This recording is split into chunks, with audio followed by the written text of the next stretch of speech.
Welcome in, warriors, to Heal Yourself, a Willful Warrior podcast. I'm Leland Holgate, CEO and founder of the Willful Warrior, and I'm really excited to have you guys here with us today. I have one of my amazing friends who's a combat Marine, was in the Battle of Fallujah in Iraq, and he's here with us today to talk about not only his experience, but also what he's done post-military to help our brothers and sisters. And wanted to also make you aware of our program coming out this week, the Willful Warrior Fundamentals course, a basics and fundamentals course that will help to teach you the techniques and principles to activate that healing superpower inside of you, whether it's reducing pain, alleviating stress, or just silencing that over-jabbering mind. This program has everything that you need. And one of the techniques that we like to use is 60 seconds to freedom. We'll actually practice that in this or at the end of this podcast interview. And you guys will get to see the power of your breath in just even a 60-second expression. So really excited, not to mention everything that comes in from this course. 20% of all proceeds are going to Heroic Path to Light so that we can help to further the mission that Justin is here to talk to you guys about. So joining us today is Justin LaPree, one of my most amazing friends and one of the combat Marines that has helped make this country what it is. And I'm really, really excited to have you here today. He is the founder and CEO of Heroic Path to Light, an amazing organization that takes care of veterans and first responders. They are also working with the public as well. So the worldwide community is their view and what they're looking to help fix. And thank you for joining us, brother. It's really good to have you here. Thank you for having me, Leland. I really appreciate it. Yeah, absolutely. So one of the things I really wanted to do is introduce you and your amazing organization and allow you to just kind of tell everybody what you have been building over the past few years and what's really worked inside of the veteran community. Because what I've seen you do is absolutely amazing. And it was so easy to jump right on board with you after I saw what you had built. So I'd love for you to tell everybody a little bit about HPTL, Heroic Path to Light, and yourself as well. So please let us know, like, what's your story, where you came from, and how you ended up right here doing what you're doing. Sure, absolutely. Thank you. To all the listeners out there, thank you so much for holding the space for me and listening to my story and how we are impacting our nation's heroes and their families in this world. So a little bit about me. I grew up in Katy, Texas, and grew up in a very abusive household. Didn't have a really great relationship with my parents, and after high school, I enlisted in the Marine Corps. I was really looking for direction at this time in my life, and watched Full Metal Jacket way too many times, and I wanted that, and so I enlisted in 2001 in March, and I got out of infantry school September 7th of 2001, and the towers fell. Never been to New York before. As a 19-year-old, freshly out of boot camp, Marine, I was ready to go to war, and I would have a lot of realizations after being deployed to the Middle East in 2003 and then 2004 that would have a life-lasting impact on me, and so. In 2004, in the Battle of Fallujah, saw some of the fiercest fighting that I had seen in the Middle East. Came home with the regular veteran narrative, to include a traumatic brain injury, anxiety, depression, ideations, to include moral injury. Growing up in the Catholic Church, I had believed that I had committed every deadly sin that I could have committed. And it was really hard for me to wrap my head around when I came home. And the military did a really shitty job at reintegrating reintegrating us back into society. It's thanks for your service. here's your contact at the VA, here's a bag of pills, and you're on your way. And that really took a long time for me to um, really feel normal again. I was on a bag of pharmaceuticals, to include OxyContin, which were highly addictive. This is in the early 2000s, so I don't know if anybody has seen the movie Painkiller, or the documentary. If you have not seen it on Netflix, I strongly suggest watching it. This is what it was for me. I had endless supplies, to those pills. Everybody was taking them, and we just stayed numb, and we weren't able to process the traumas that we had just witnessed. And so, I moved up to New York. I was pretty much unemployable. I was spiraling. Didn't have a great resume outside of gunfighter in the Marines. So finding employment was extremely difficult for me, and so I ended up homeless. I was on the streets for a little over 6 months, and then I moved into a halfway house in Long Island, and it was I was embarrassed. Um, I was very proud of my military service and what we had done, and it was a very low point in my life to not know how to get up on my 2 feet, and how to find work. And I had lost identity, I had lost my purpose. Yeah, I'm sure And you felt completely dropped at that point, right? You just I nobody taking care of you at all. it's a very lonely place, Yeah. right? It's a very lonely place. And I had got introduced to the Wounded Warrior Project back in 2005, and I met a gentleman by the name of Bob Cheeseman. And Bob Cheeseman ran the settlements department at Citigroup, the investment bank. And he's like, "Man, I'd love to interview you for a job in our back office, putting as an equity specialist, putting on settlement instructions." Like, wow, yes, that's amazing. I would love to interview. So I didn't have a pot to piss in. I didn't have any suits or any business, clothes to interview in. So Wounded Warrior Project took me to Joseph A. Banks, got me a few suits, and I interviewed for the job, and I got it. So I would spend the next 8 years on Wall Street. I spent 4 years under Bob, and then I went to a mid-tier broker-dealer, Brownstone Investment Group in Midtown. But I was still looking for my purpose, and I was still self-medicating with pharmaceuticals, and my relationship with alcohol was horrific. Yeah, and I I bet you Wall Street didn't help that at all. you're throwing fuel on a fire here. Everybody's going out, everybody's entertaining. It was a great experience, but it was unhealthy for me. I bet. And I was still looking for my purpose. It still hadn't figured. I was like, what am I doing here? I had a lot of survivor's guilt, about the friends of mine that didn't make it home, and I did.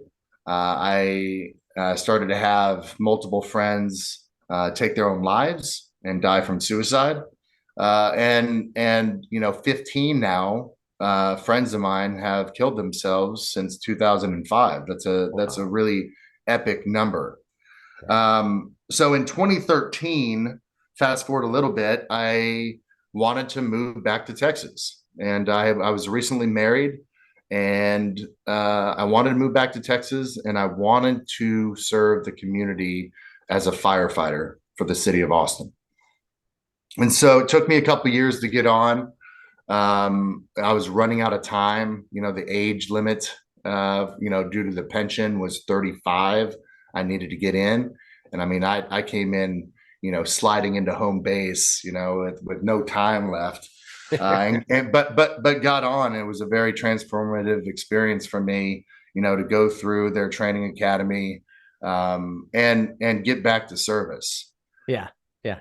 And during my time, I worked downtown. I worked at Station 14, which is a special operations station off of Airport Boulevard. And then I transferred over to Centrals, which is station number 1 off of 5th and Trinity. And I was in the heart of downtown. And with we don't fight a lot of fires anymore, right? And 90% of our calls are medical calls. And Travis County EMS is a private ambulance service here in Austin. And so with that being said, we beat the ambulance on most calls. And, being right off of I-35, being in downtown, you're exposed to overdoses, suicides, vehicle incidents, emergencies, you name it, and you're exposed to it. And we had to deal with mass shootings on 6th Street. We had an Austin City bomber that was delivering explosive devices and packages to people's doorsteps. And so, when I joined the department, I had a discussion with myself that said, "Man, I've seen horrible stuff. I've seen people die. Yeah. This is right up my alley. I'm desensitized. I've seen it before. I can see it again. It has no effect on me." Well, I really haven't even processed my traumas from the Middle East yet at this point in 2017. And going through these experiences, it shattered my foundation. And, my foundation was pretty weak anyway right now, but it completely shattered it. And I was like, wow, this isn't the same at all, right? We're dealing with innocent people losing their life, and trying to dig deep within myself to understand how to console this mother whose baby I was unable to revive. Yeah. It's on a whole nother level of grieving. And I quickly realized that what we were faced with was far worse than what I experienced in the Middle East. And I started to spiral. I was going through a divorce, starting in September of 2018. And for any listeners out there, for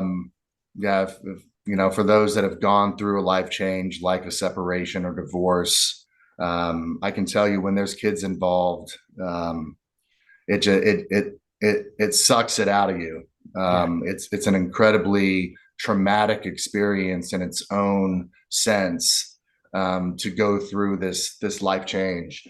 And people kind of scatter. It's so weird when you're going through a life change and you're like, where's all these people that say they support me and love me, and right. It's like everybody is just absolutely scattered like cockroaches, and you're left in the darkness, and you're like, wow, well, this doesn't feel good at all.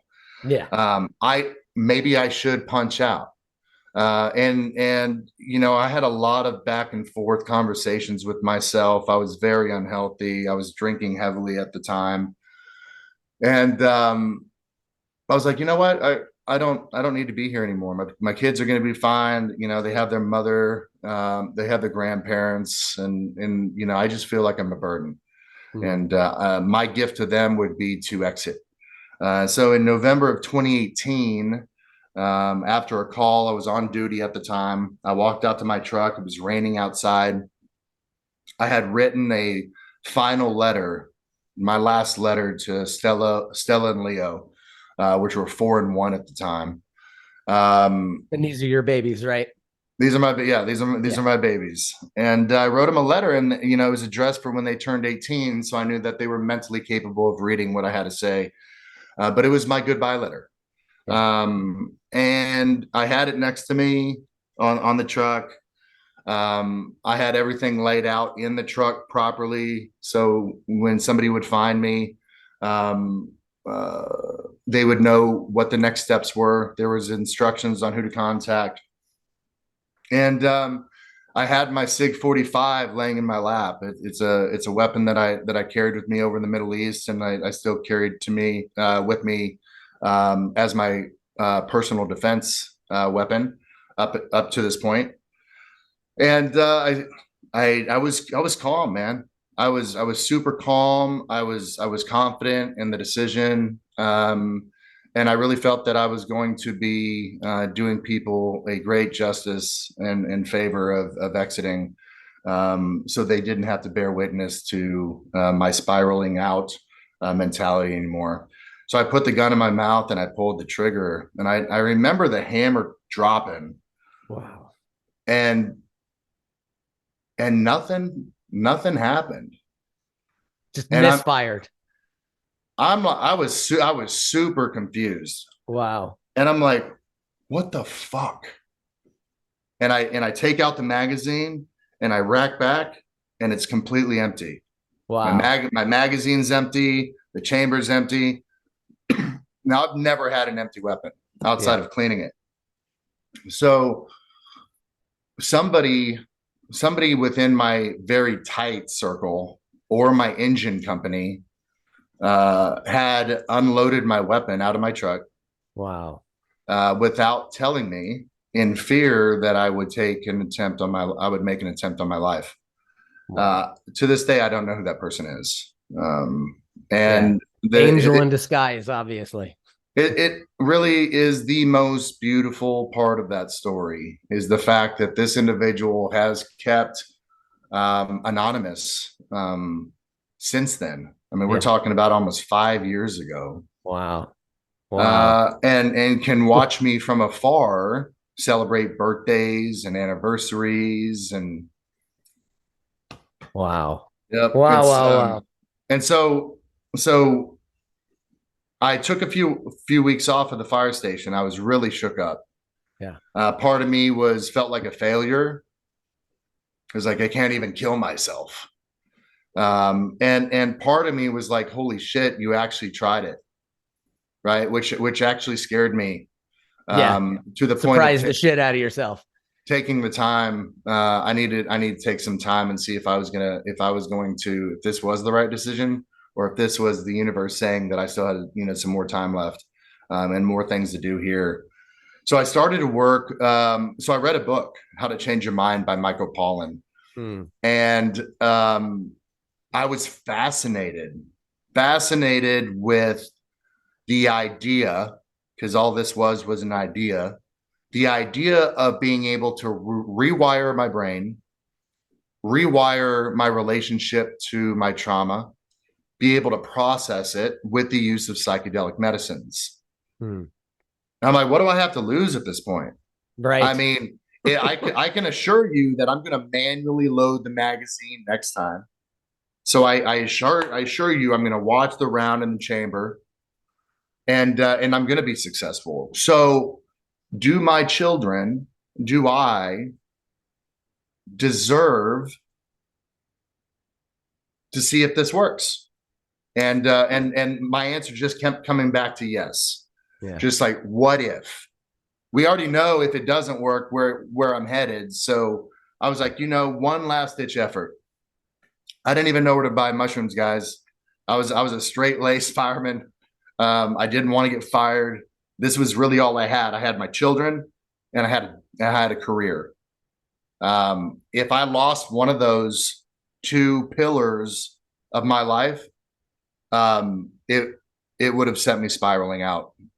So this was really my foundation. I didn't have a lot of friends at the time, or none that I felt, comfortable sharing all of my baggage with. You're isolated. Yeah. And so I was introduced to a gentleman, Jacob Boone, and more a little bit about Jacob in a little bit, but met this individual. Jacob Boone was this just beautiful light of a person. It was incredible getting to know him, and he had mushrooms. And so I didn't have a lot of money at the time, and he's like, hey man, here's an ounce on me. Right. He knew my story. He knew about my recent suicide attempt. And he gave me an ounce of mushrooms, and I started to work with those twice a month. And I started at 3.5 grams, and I would stair step up 0.5 gram each time. And I was recording myself video and voice. I was following the Johns Hopkins protocol minus having a facilitator there. I didn't know any. I didn't feel safe going to my captain. Hey, you want to come over and I can only imagine that conversation. Yeah. Right. So I started to work with these medicines, and I remember the first time I ever dosed myself. It was 3.5 grams. It was December of 2018. I had blindfold on. I had these headphones on, and I was listening to a beautifully curated playlist from the research department at Johns Hopkins University. And for 6 hours, I went into the unknown. And I remember coming out of that experience, and I was just bawling. I was crying. I was shaking. And I hadn't cried in my conscious memory. And I felt such love and gratitude for myself for getting through this shit. Yeah. For not wanting to give up again. Right. And for weeding through these years and years of traumatic events, and an abusive father, and growing up without love, and to feel that love for myself was incredibly transformative for me, to the fact and point that it improved every part of my life. I just remember wanting to go and go get my kids and just hold them as tight as I could, with a promise to never leave or attempt to leave again. I love that. As I started to work with this medicine, every symptom that I had, every diagnosis improved. Yeah. I haven't taken a pill since 2018, and I was on 13. Pretty typical spread from the VA, right? It's like you walk in, here you go. Yeah. Right. Yeah, and, exactly. I'm on uppers, I'm on downers, I'm on Ambien, I'm on Adderall, I'm on Xanax, I'm on SSRIs. I mean, incredibly toxic cocktail. Right. And then you're throwing booze on top of that. Right. I didn't have any healthy habits at this point. Right. But the work with these medicines, I wanted to be better. I wanted to be healthy. I wanted to feel good.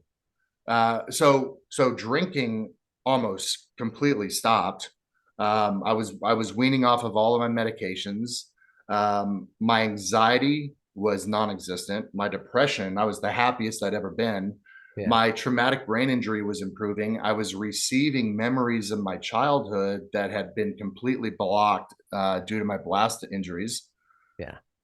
And I'm like, well, there you are, Justin. there you are. Welcome back. Welcome home. Yeah, right? Welcome home. And I was really excited because I saw a glimpse of the light, and I knew that I wasn't out of the woods yet.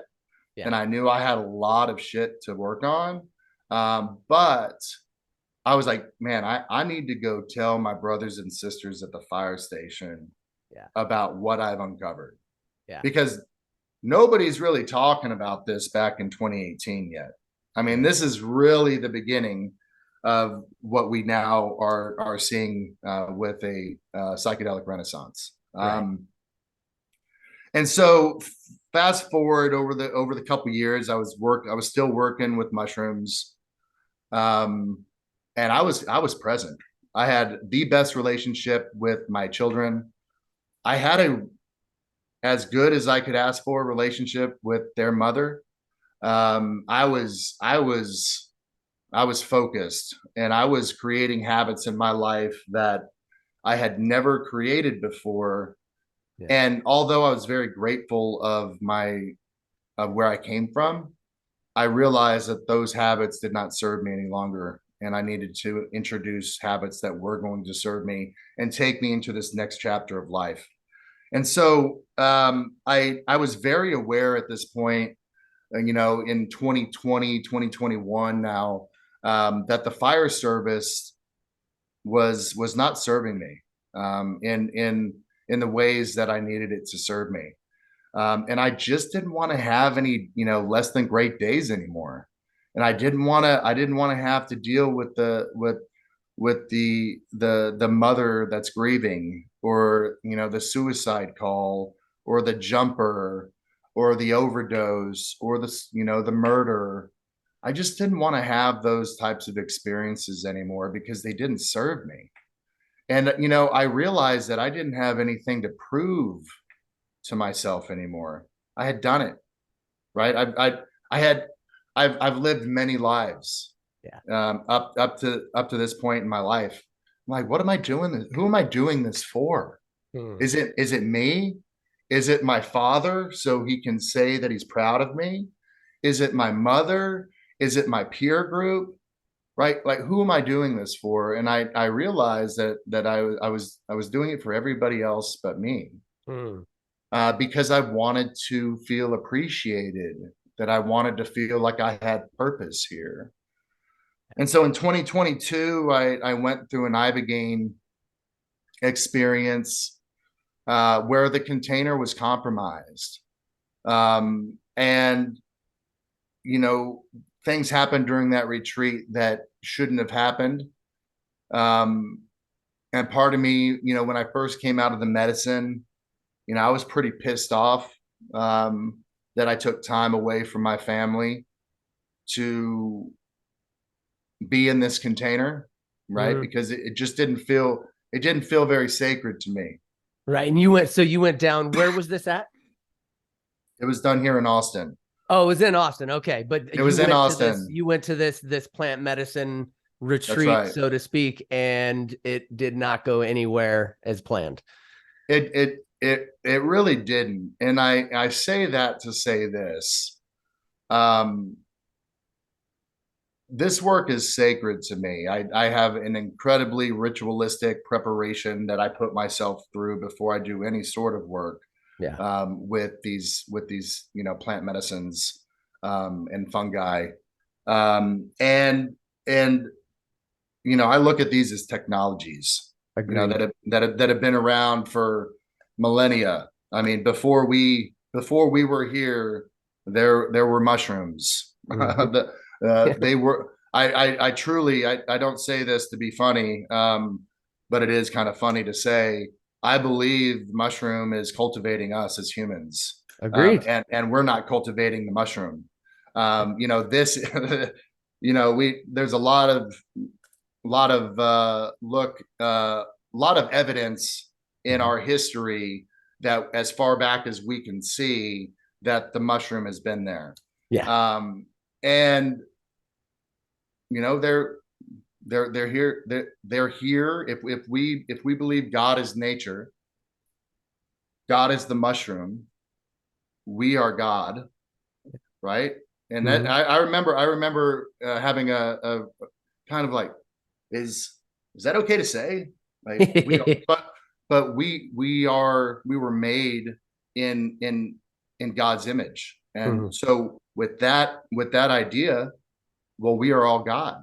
Right? We are just direct reflections of one another. We are here to have, I think my belief is, we are spiritual beings having a human experience. Absolutely. And not human beings having a spiritual experience. Absolutely. Yeah. Individual expressions of the universe or God, or whatever everybody calls it. Yep. And I really think, my belief now is that we are here to learn how to feel, taste, smell, touch, love. And this is what our lesson is. This is what we are supposed to be experiencing right now. Yeah. And there's so many human doers out there. Yeah. Where we just need to be. Exactly. Right. And I was really understanding this over this couple of years. And I went through this Ibogaine experience, and I came out of that Ibogaine experience, and I was like, I needed to experience that. Yeah. And I have a lot of gratitude. You needed the train to come off of the tracks so that you could see something. I really did, because, up to this point, everybody was leaving the country outside of now listen, there was some underground work happening here in this country. Yeah. And there's been medicine circles here for decades. But no one felt safe enough to come above ground. Right. And so Right. I remember, I wasn't special forces. So I didn't have, there's some, really amazing organizations out there, vets, heroic hearts, where these organizations are sponsoring individuals to leave the country. And these individuals are special operation individuals Right. to leave the country to work with these plant medicines. Well, I didn't rate for that. And um, I had a lot of feelings about leaving the country to begin with. I Yeah. felt a lot of shame about leaving my kids behind. I didn't feel safe going to Tijuana. I didn't feel safe going to Jamaica. I didn't feel Right. safe going to Costa Rica or Peru Yeah. to work with individuals that were that didn't know where I came from. Yeah, And you don't know these people, they don't know you. And if you don't have coverage from these other organizations, it's prohibitively expensive. 5 to it's 10,000 easy. that's right. And so because of this IBEGAN experience here, I worked with mushrooms it was about 3.5 weeks following that experience Yeah. because I was really looking for some insights.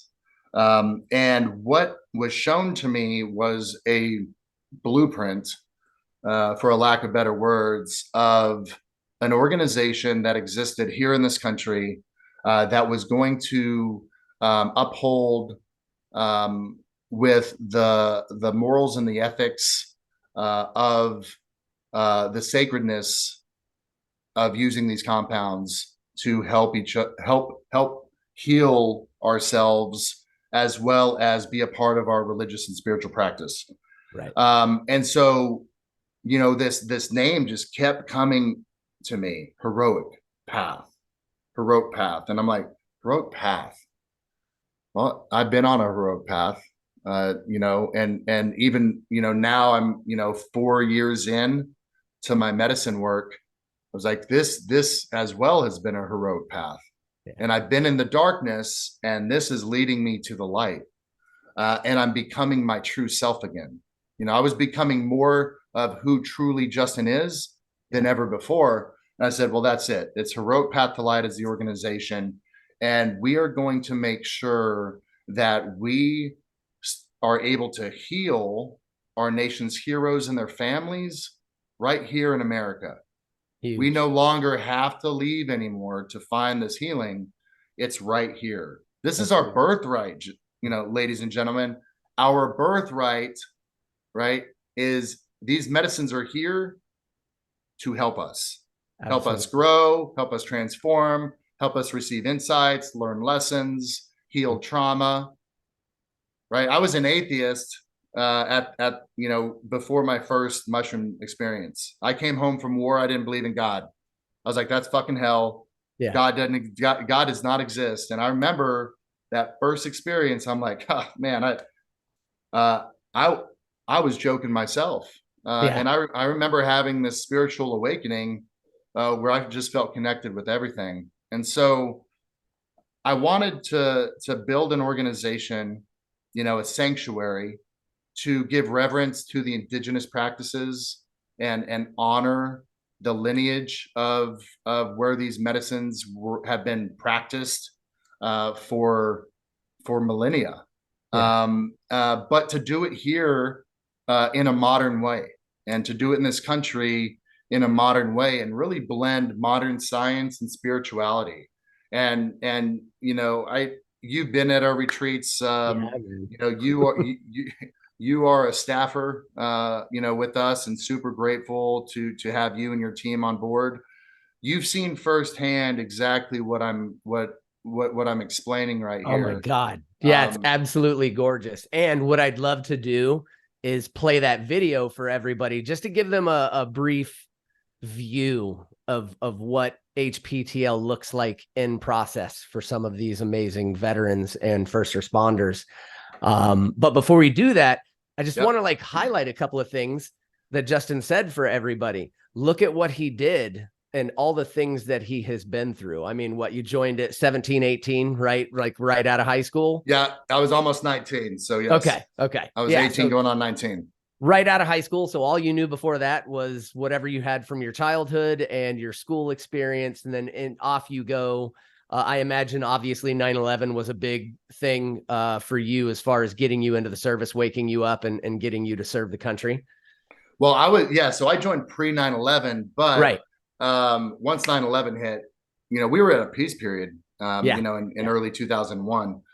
So yeah, 9/11 was, I remember, listening to Toby Keith songs and, it was to this day, guys, that is the only time this country's been united in my Yeah. lifetime is 9/12. Yeah. I Yeah. don't want another 9/11. I would take another 9/12, guys. Amen. Amen. And I think that's, to your point, it's what you're building right now. And with all of our organizations coming together, that's really what's happening. And one of the most beautiful things for people to really pull out of everything that Justin just said he's been through is he didn't have a lot of money. He didn't have a large network. Friends disappeared. That happens. We've all had that experience before where you hit tough times and you find out who your friends really are. Because the ones that disappear, obviously, were not your friends. They were just acquaintances that stuck around for whatever. And to your point, I think we learned something from those, right? I think regardless of how long these people are on a linear scale of time, we learn something from all of these different touch points and relationships, right? Agreed. Even if the lesson sucks, right now you're more aware. So the next time you're around an energy or vibration or person like that, now it's like, oh yeah, I learned this lesson already. Exactly. All right, yeah, we don't need to vibe and spend too much time together. So yeah, no, it's a great point. Everybody comes into your life for a reason, a season, or for a lesson. That's right. So sometimes we don't like the lessons, but it at least allows us to identify these people ahead of time. Amen. As we move down our path. But one of the big things, of course, for you, and a lot of people may not know this, but the Battle of Fallujah is one of the worst battles in military history for the United States. That's correct. We lost a lot of our brothers there. And of course, I can only imagine what you saw personally and had to do personally. So those are two big things. And then, of course, really pay attention, because this is a part from my military service that I remember that really impacted me more than anything. And I think you highlighted this as well, is when you come back home and the plane isn't as full as it was on the way to, there's a big dip in your soul, because now you're coming back without these people, or you're coming back with them, but they're not sitting next to you. They're below or behind in the cargo hold. That's right. So that's a huge piece to carry around. And then, of course, you go straight from that into Wall Street. So that's a huge switch, of course, after your stint and being on the street. You said for what, like a good, was it 6 months? A little over 6 months. Yeah. Yeah. So, I mean, that's quite a bit of time to switch it up. So as you can tell, just compounding and compounding and compounding all of this trauma for yourself, seeking and searching like we all are doing. And the reason I want to point this out to everybody is because you are probably experiencing some of what Justin has talked about, especially if you're a veteran, even if you're not a combat veteran, even if you're not a special forces operative. That's one of the things I think that you and I have talked about, and you do a really good job destroying that stigma for some of these people. I don't care if you handed out towels at the gym. You put your name on the line, and you have the ability now to be used as a chess piece inside of the military. You are no longer personal. You are property. So no matter what you are, there's some level. And again, even if you're a support troop, you know this, you make friends with combat troops. You make friends with all these other people. And when those people don't come back, it hits you. So I really want to get that across to a lot of the people that are listening to us now, because they have this, I'm sure you've heard it too. They have this ability to kind of denature or really lower what they've been through whenever they talk to you. I'm sure you've heard it, like, well, I'm not a combat veteran. That's right. And the body keeps the score. If for the listeners, if you haven't read the book, read it. The body doesn't know if that trauma, traumatic experience was from Fallujah. It doesn't know if it's from me, a child being molested. It doesn't, seeing a car accident. all these traumatic experiences leave these imprints, Yeah. right? It's in our DNA. Our DNA expression changes. The way that we react to now the next time that we're around that situation changes, and our body keeps the score, guys, right? And this stuff is stored in our flesh, and it doesn't matter where your trauma is from. Trauma is trauma. And the way that my body is reacting to my experiences is the same way that your body's reacting to your experiences, even though the experiences themselves are completely different. Yeah. Right. Yeah. And that's where I really try. I mean, I do hear it. And I know you hear it as well with your organization.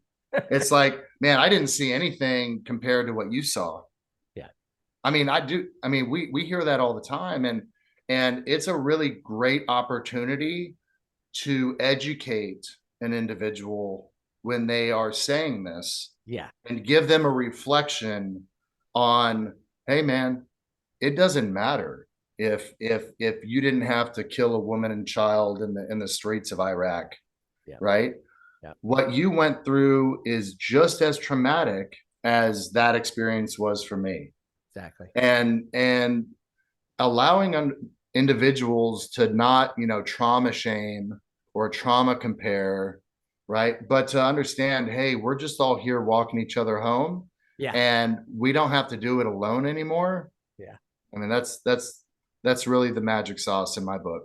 Agreed. And you brought up one of my favorite books, Basil van der Kolk, The Body Keeps the Score. And it's a really great one. If you guys have not read it, I suggest just like Justin did, to grab that book, because it'll help you in that way. Because just like you mentioned, I could be the rich kid, right, whose parents are together and I didn't join the military, but something as simple as my father leaving at some point in my life as that kid could create the same emotional trauma inside of me that is created inside of you or me in our combat experience. It doesn't matter to the body. It's objective as hell. It takes it and creates its own experience based on what you're feeling and thinking. So yeah, it's a really good point to a lot of people, because like you said, I hear it all the time too.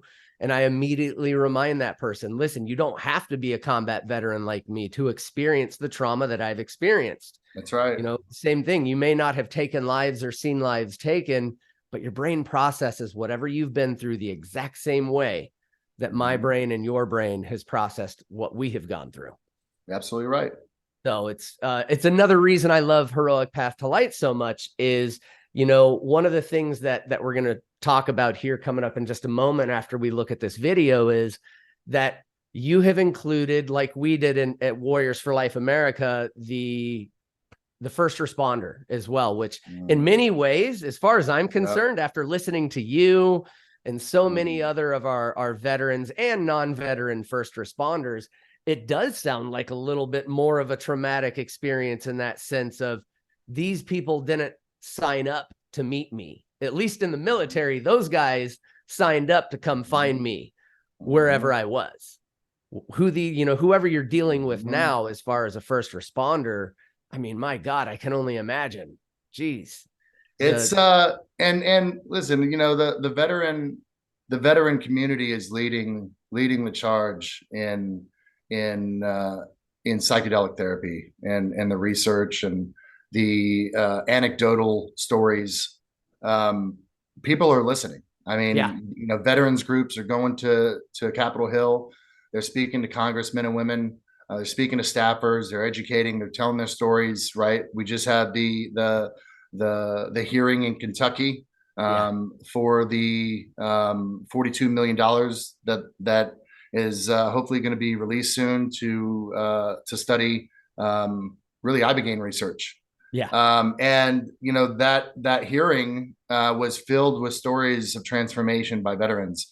Now, I say this because there's all these organizations doing great things for the veteran community, but first responders really do get put in the shadows. Yeah, they get left out to dry constantly. There's a humongous soft spot for veterans in this country, and I also think that we've done a lot of damage to people by labeling them as disabled veterans. I wish we could just get that fucking term eradicated from our language. Yeah. Because I am disabled, but I can tell you that I am very able. Sure. Yeah. And putting people in that mindset and labeling somebody as disabled, people get lazy. Yeah, they do. And they just start to collect a check. It's on average during the lifetime of a veteran, the government spends $1.2 million on that veteran if they experience PTSD. Yeah. 1.2 million. Yeah. Per veteran during their lifetime for PTSD treatments. Right. Yeah. And just to give everybody some context, there's 22 million veterans in this country right now. Right. and you're talking about, you're saying, I mean, I remember reading Michael Pollan's book, and I was like, great book, by the way. That's another one everybody should get if you have. I know. I love all these plugs, right? These are plugs. They're incredible reads. Immortality Key is up there on my top 2-3 books that I've read. Please do read that. Get the audiobook by Brian Marescu. So when I read How to Change Your Mind, I'm like, wait a minute. You're telling me I can go spend $10 or less, right? And I could start to actually cure myself and cure PTS and cure anxiety within 6 hours. Right. Wait, is that what you guys are telling me right now? Okay, I'm going to try this. And it worked. And it worked. And so, this is, unfortunately, the 1970 Controlled Substance Act by Nixon and the creation of the drug war really had sinister ideals associated with it. And I've said this to a lot of people. I've said this on a lot of shows. There's no money in well. No, there's not. There's no repeat business in well. And the fact that we're still they're still lobbying for the legalization of cannabis. It's ridiculous. I mean, guys, these medicines, and for those that this is sounding new to, I do invite you to start doing some research and educating yourself.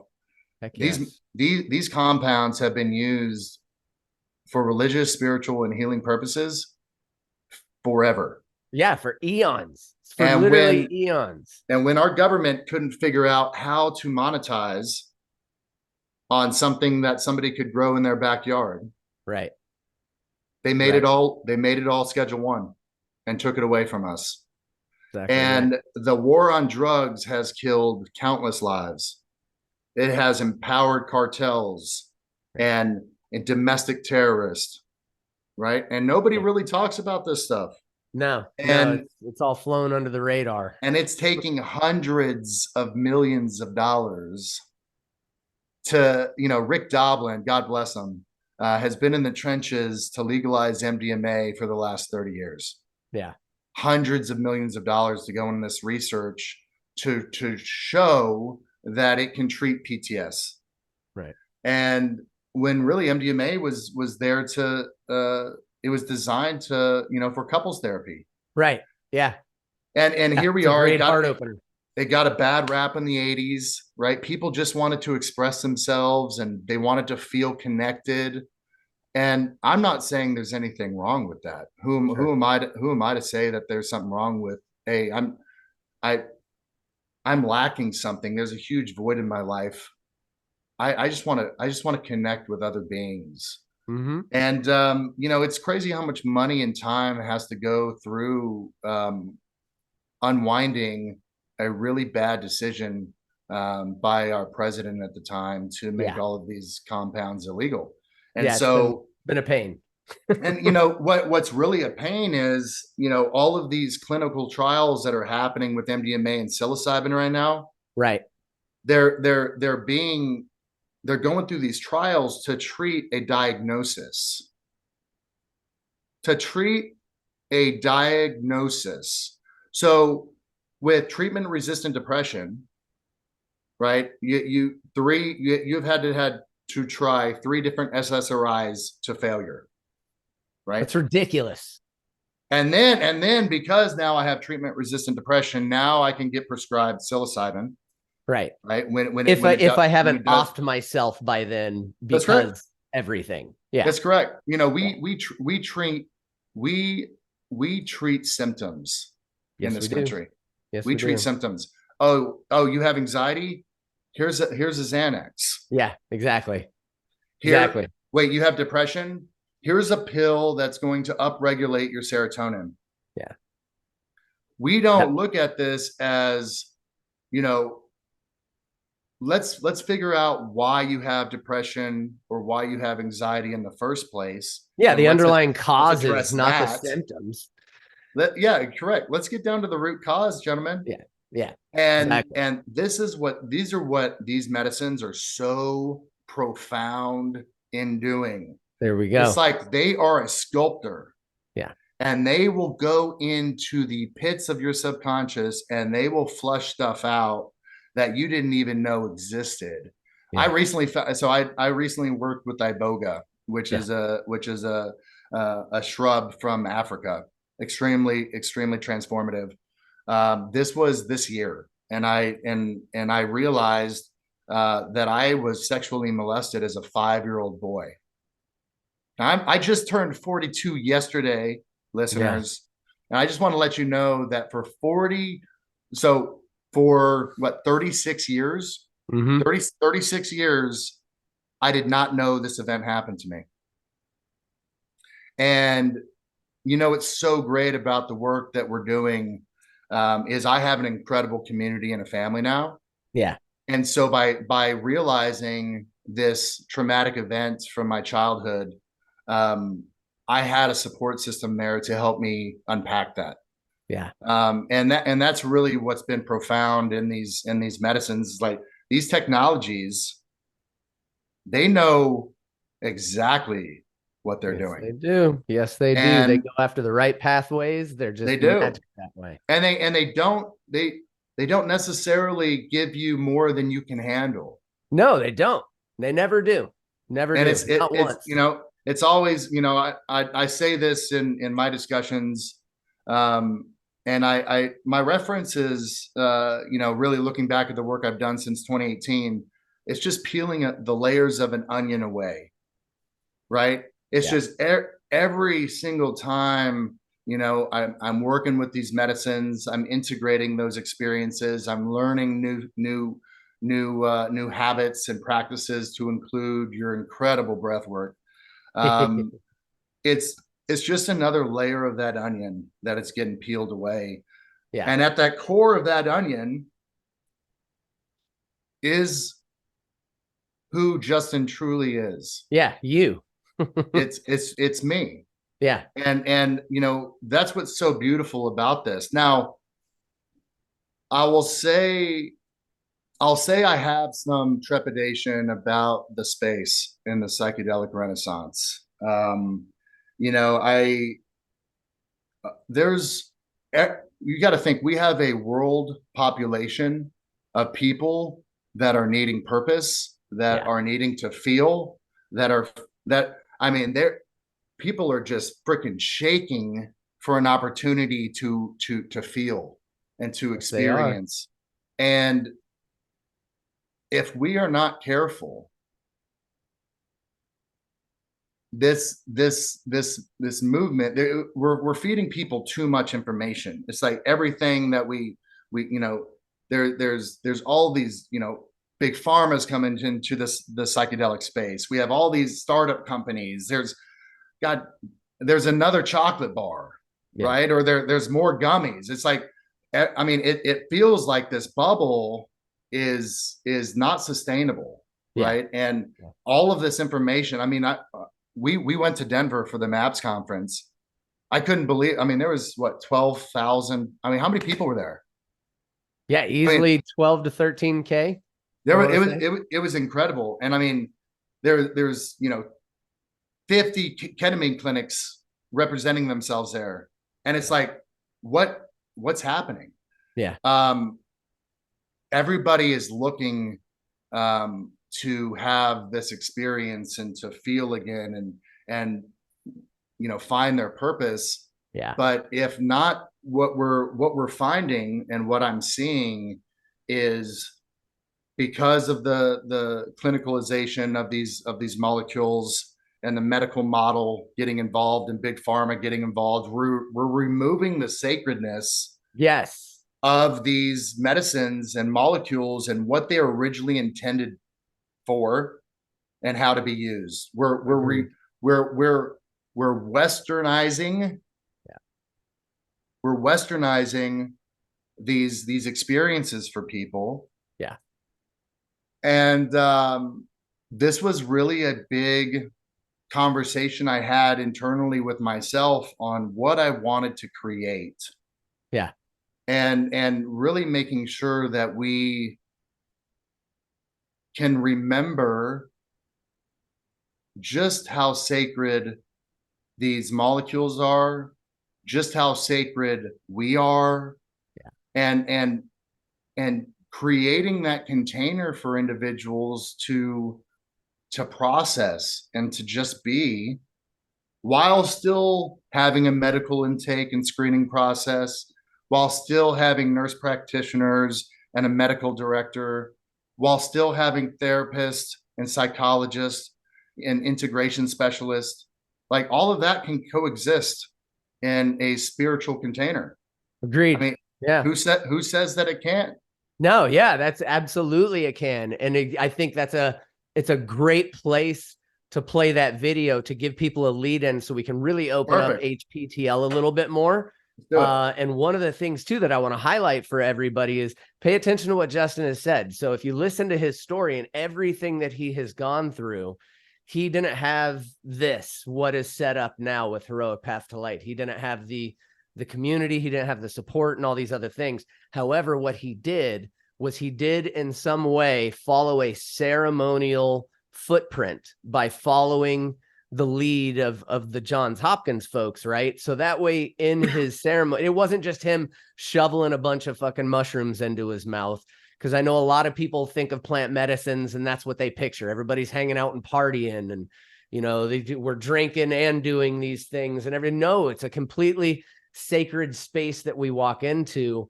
And it's one that has been there for thousands and thousands and thousands of years. And there's a reason these medicines and technologies were used by ancient cultures in ceremonial spaces, because they knew their power and they knew how they should be used, and that they were truly medicine and that they were to be revered versus used.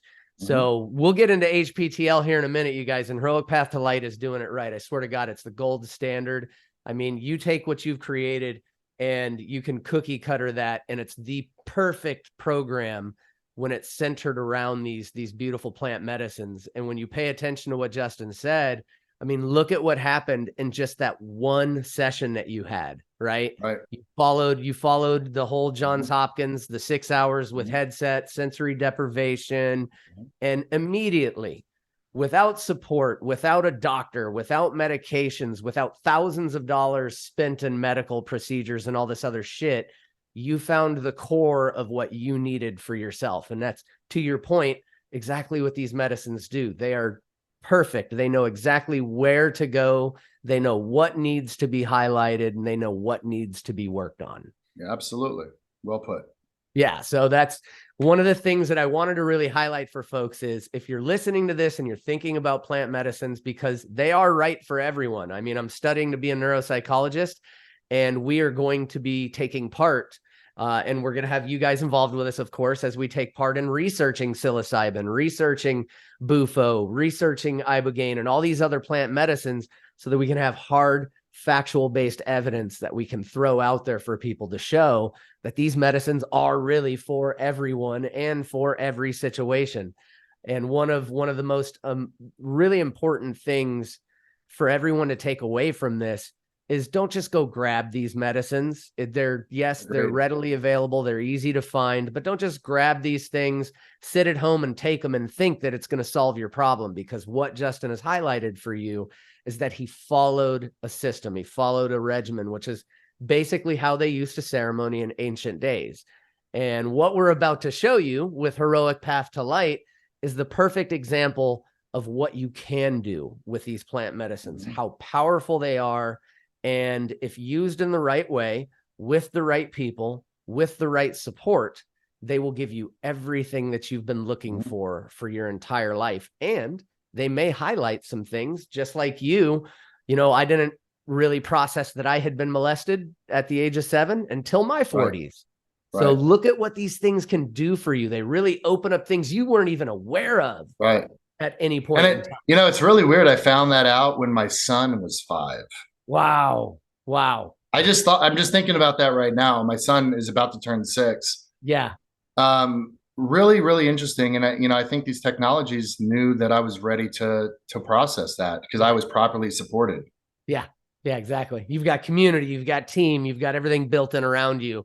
So now's the right time to process all that. So yeah, it's beautiful. And so what we'll do is we're going to take a look at Heroic Path to Light and this amazing organization that Justin has set up. And like he mentioned, I have the privilege now of being on the board with you guys, which I'm super honored to be on the board, and to also bring the breath work, the welcome home method in to work with Heroic Path to Light. And it's just an amazing organization, and the people that he has built into it, licensed therapists, psychiatrists, psychologists. I'm going to be one of their intern psychologists as well, integration specialists, the list of volunteers, the community that surrounds this whole organization is absolutely amazing. So we're going to pause for just a moment and show you guys Heroic Path to Light and exactly what HPTL and Justin and the amazing team does for our veterans and first responders.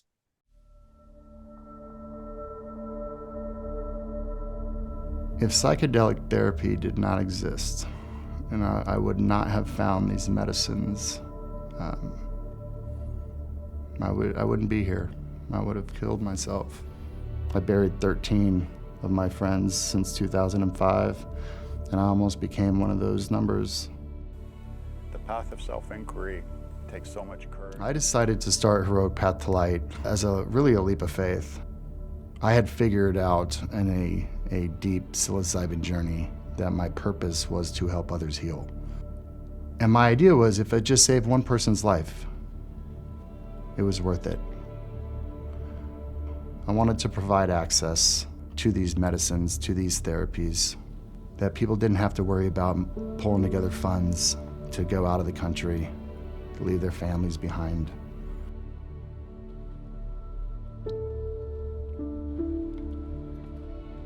When I told Justin that, hey, I need to wait on deciding to go or not because I don't know where I'm going to get the money from, he said, I don't care about the money. I care about you. 5, 4, 3, 2, 1. We are an entheogenic church filed with the state of Texas. We are protected on a federal and state level to use these substances for religious and healing purposes. William, I love you. One of the things that I see very, very often is that people come into these spaces with a lot of suicidality. They don't want to live anymore. They don't have hope anymore. I'd say 99% of the time when people are finished with these entheogenic medicine journeys, they have a will to live.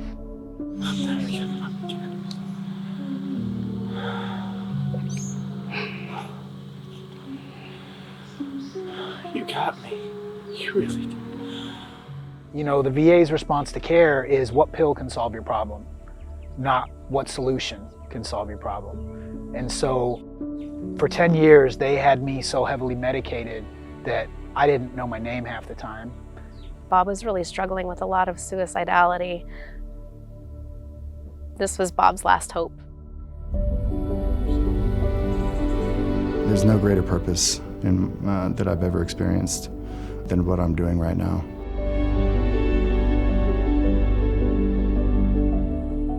I want to be that person for somebody to come to on their darkest day, on their darkest hour, to where I can show them the way to find light in their life again.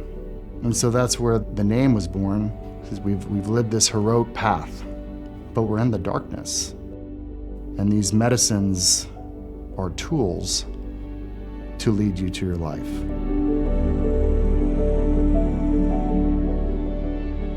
This morning I woke up and I went outside and I just started bawling, but I was laughing. I was laughing about the tears because I finally realized how important it is for me to be alive.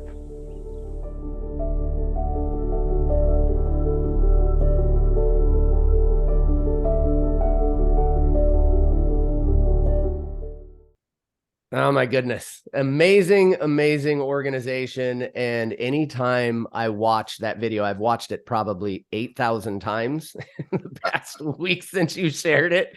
And anytime I watch it, it's a tearjerker. It gets me every time. And especially being there in person. I know. I mean, the video that you guys just watched, my heart, I got emotions bubbling up in me right now, even thinking about it. But, just imagine what you're feeling right now, and watching that in person is just absolutely gorgeous to watch these people come back to themselves.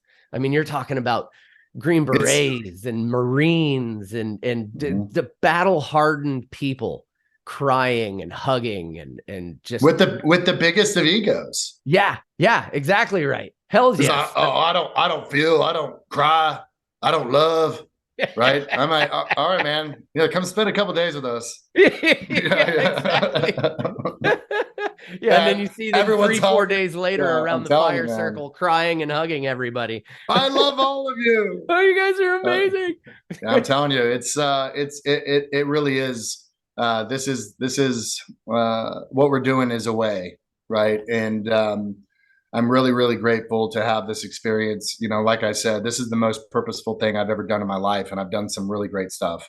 And being able, and that's what's so incredible about these medicines, about these molecules. It happens instantly, y'all. Yeah, it's instant. It's instant. The light comes back on. And, and I found these when all traditional methods failed me. And I remember the first time, I keep going back to my first ever experience, and it worked. I was like, well, I'm not used to doing something or taking something and it working. Right. And I was like, oh man, this is surprised the shit out of you, I'm sure. I was like, wow, okay. I need to spend the rest of my life doing this. So I really appreciate, really grateful that you're part of this organization. And I really love giving individuals the opportunity, for either employment or for volunteer opportunities, to see lives being saved in real time. Yeah, no, it's an honor to be part of it myself. And that's what's cool is, so what Justin just mentioned is there are, we're coming up on what is this? Is this cohort 5 or 6? 5. Okay. Yeah. So this is 5. And from the 4 previous, everybody has options and opportunities to come back and volunteer. And wouldn't you know, easily several of them have and do come back and serve. That's really has to do with our stewardship program that we're developing and being a steward for the organization. And I can tell you from the testimonials of people that have come back to help and to serve. They've told me straight up, they were like, this is more healing than my experience. Boom. And I was like, next level. Now we're all speaking the same language. Yeah, no, I love that. And while we're on this conversation, I'd love for you to describe to everybody, when you talk about the program itself, I want everyone here to recognize what has been built with Heroic Path to Light. So if you could break that down for us, because I promise you guys, this is not a whole bunch of hippy dippy people standing around in a circle and veterans taking just a mouthful of mushrooms. There's so much more to what has been created. So if you could just open up what's involved in the program, what happens pre, post, all of that stuff, so they can get a real good idea of I love why talking about this heroic stuff, path man. to light is the gold standard. I promise you, it is. Yeah, It is the gold standard out there. I appreciate that. You know, that really is. Before I start diving into the program, this is exactly why I built this program to be so comprehensive, is because it didn't exist anywhere. And I was seeing individuals that were leaving the country for these cost prohibitive experiences and retreats, and they would come back and they start to spiral, and they don't have a support system, and there wasn't a program. It's like, oh, 2 to 3 phone calls to get you prepared to go down to Peru, and then 2 to 3 phone calls to help you integrate that experience. That was the standard, guys. And that is subpar. I'm sorry. That is subpar. Super subpar. And listen, we're all here to hold each other accountable. So, I wanted to build a program that can be adopted by other organizations, right? And I wanted to prove to everybody else, hey, you can do this without a lot of money. I'm not a rich man, and I have self-funded this program and these retreats because it's my purpose to do so. And as we're turning on and growing as an organization, and getting our fundraising up to where we need to be to sponsor these men and women, I wanted to do it and show people that it doesn't have to be expensive. And I wanted to heal our nation's heroes and their families free of charge, and to have the most comprehensive, well-rounded program that the world had seen yet. And because anything less than that is subpar in my book. And I'm the first to hold people accountable and to question why they wouldn't build out a more comprehensive program. And that's really where I see, these for-profit retreat centers, they knock it out of the park on the retreats. Guys, I assure you, there's some amazing centers around the world that are holding psychedelic retreats. And there's a lot of retreat centers around the world that are doing a great job with keeping the indigenous traditions of these medicines. But what they're not doing a great job at, because they don't know what it's like to be an American, they don't know what it's like to be serving in Iraq or the Middle East, they don't know what it's like to deal with the issues that we have to deal with in a capitalist society. They don't know how to properly support us, right? And so it's not their fault, but we have to do a better job when we send individuals out of the country, which I hope can really start to turn back and send people. Well, yeah, I think you're changing that right now, right? I really am, and you really want to support these individuals through their entire process. Yeah. And so this will be a good segue into the program. Our program's 25 weeks long. Let that soak in for a minute for everyone.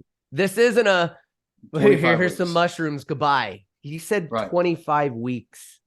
25 weeks. And I mean, this is backed with science, science and research, different modalities of healing. I really looked at the holistic approach to healing. And it's not going to be one thing. It's not just the psychedelic. It's not just the entheogen. It's not just the molecule. It's not panacea. It's not a miracle cure. But when you pair that with the appropriate preparation, the appropriate integration, and teach these individuals tools that are going to serve them to create new habits, success, guys, like this is the work. The preparation and the integration is the work. And you will see more time than not, individuals that come back from a incredible retreat, and a couple months later, I'll check in on them. When they come back from Peru, Costa Rica, Mexico. Sure. It's like 6 months later after that honeymoon phase ends, they're like, I don't know what's going on, man. I feel worse or the same as I did before I left. Yeah.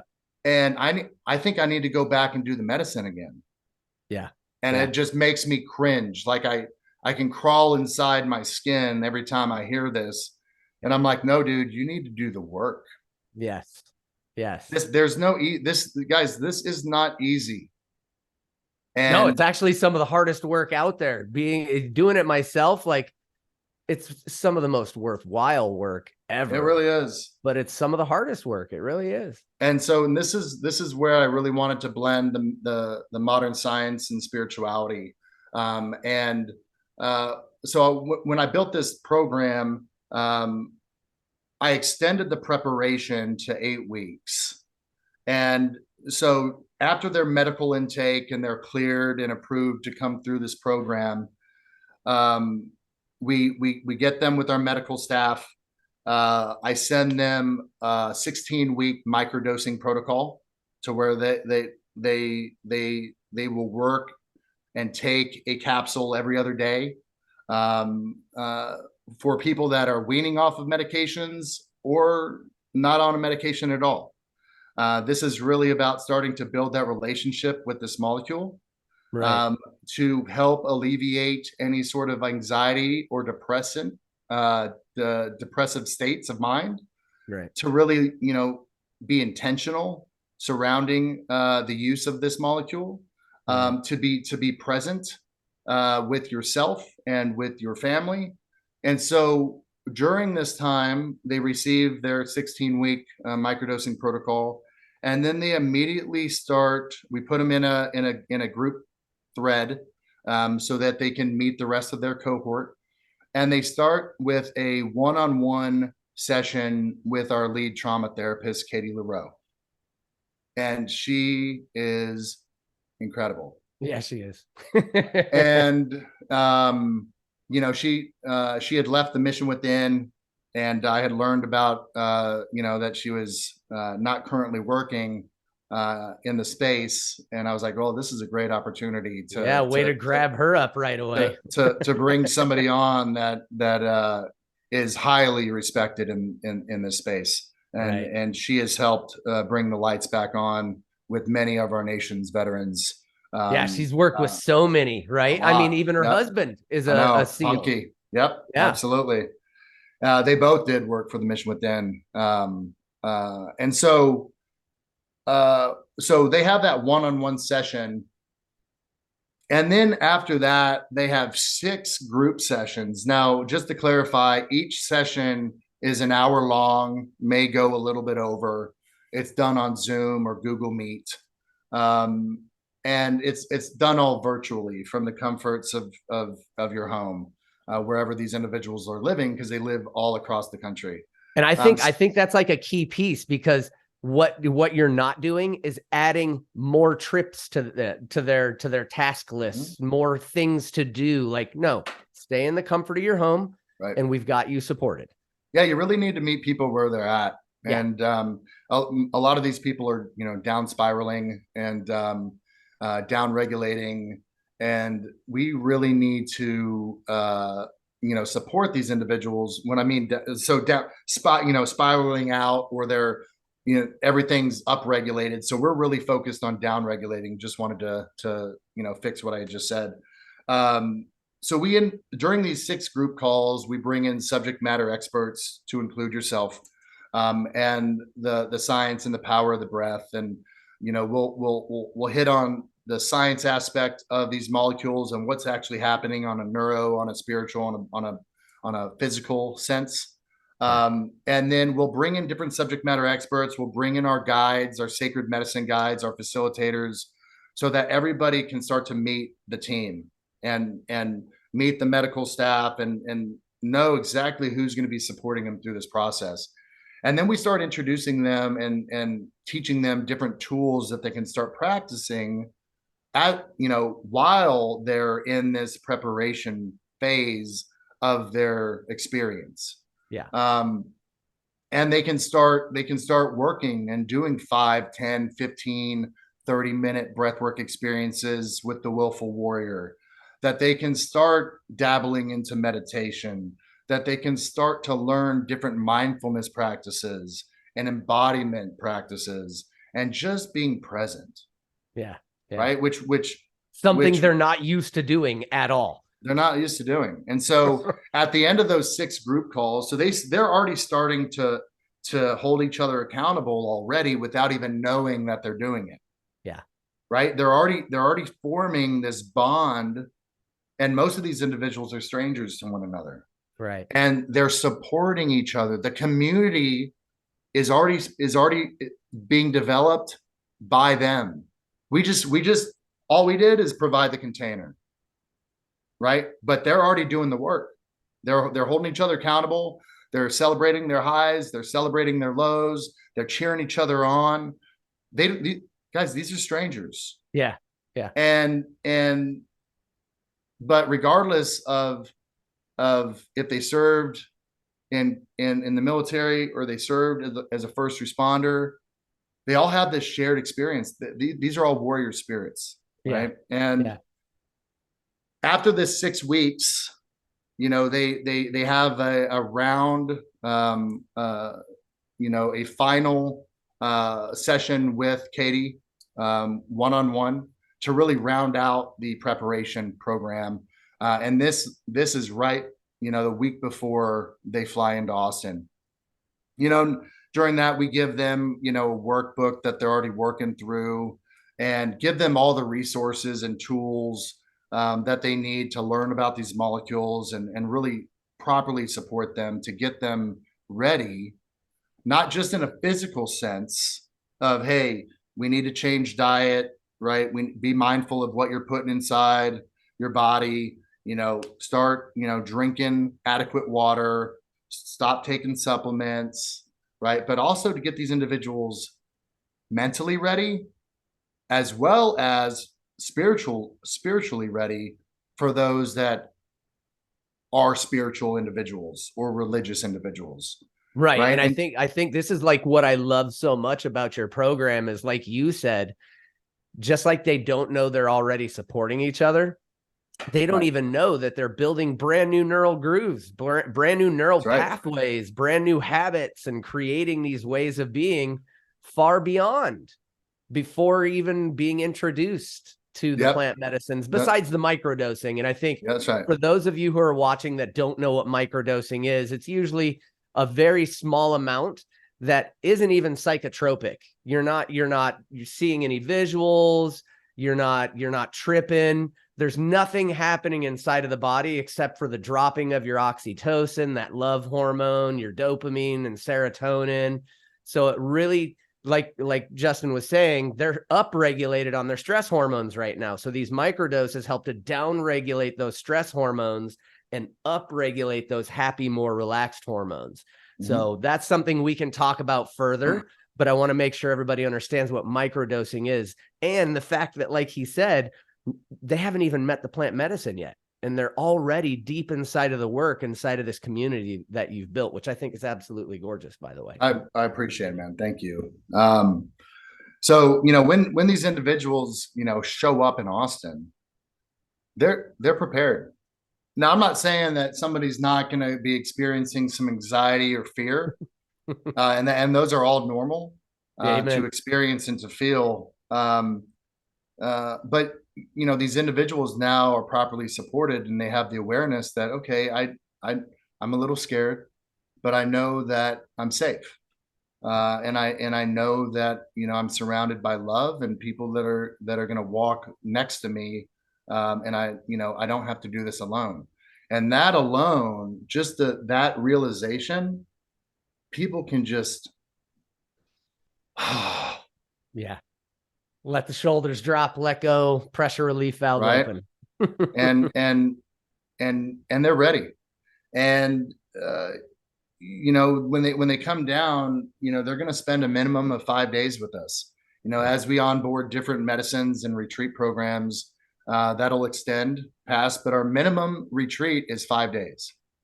I saw a lot of retreat centers, really throwing a ton of medicine in like a 3-day window. And I'm like, man, we need more time than that. Right. We really need some integration days, Amen.